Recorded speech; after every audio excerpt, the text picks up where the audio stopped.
Yeah, I just found it just funny. Is like I know you talked about arguments that that pro-abortionists actually use. I remember one popular one is the violinist argument Hmm.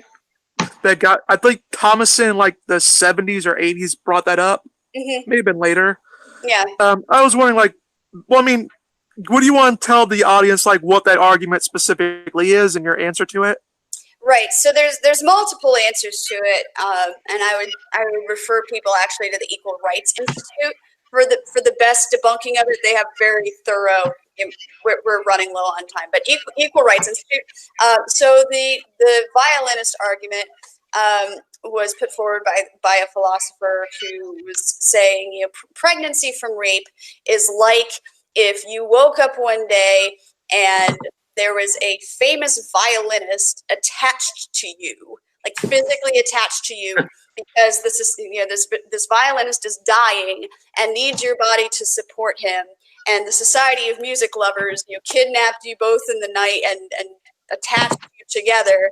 And the only way to detach yourself is basically to cut the connection, and the violinist as a result will die. And she thinks that that's analogous to an abortion. The analogy is flawed for a lot of reasons. One of which is that you're talking about a stranger, not, typically we think of parents having responsibilities toward their children, but this instead is a stranger, an adult man, presumably capable of taking care of himself.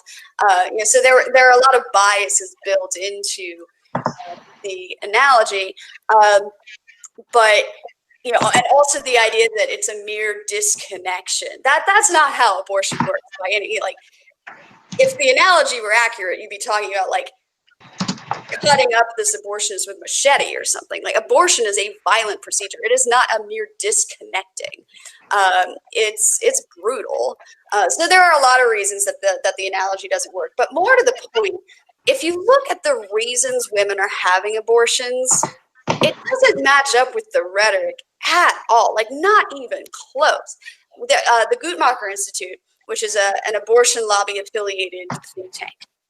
They put out some really, even though they're biased in support of abortion, their raw data is the best data out there. You can ignore the spin and just look at the data.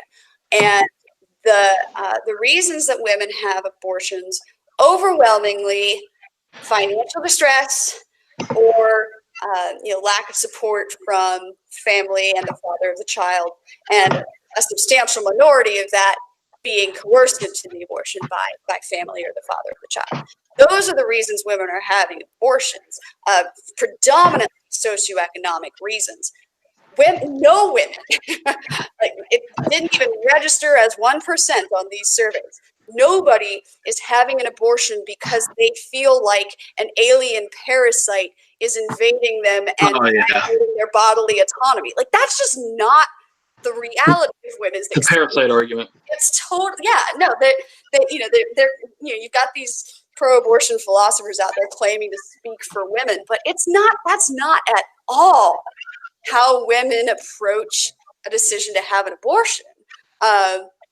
Women come to have an abortion because they don't feel like they have a choice, because they're desperate. And here you have the abortion lobby trying to demonize the pregnancy resource centers that try to give women a true choice to keep their child.